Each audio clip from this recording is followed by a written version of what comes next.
In today's video, we are going to learn the use of relative pronoun because relative pronouns are very useful to make complex sentences.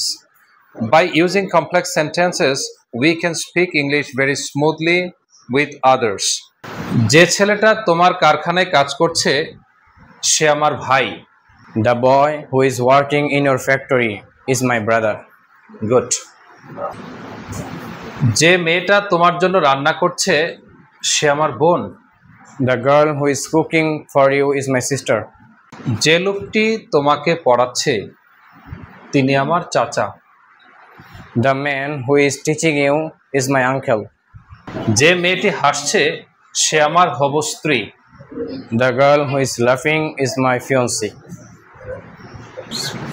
যে ছেলেগুলো মাঠে সাঁতার কাটছে তারা আমার বন্ধু. The boys যে ছেলেগুলো পুকুরে সাঁতার কাটছে তারা আমার বন্ধু. The boys who are swimming in the pond are my friends. Good, চমৎকার হয়েছে, থ্যাংক ইউ ভেরি মাচ. যে গরুটা বিক্রি করা হবে সেটা আমার. The cow which will be sold is mine. Excellent.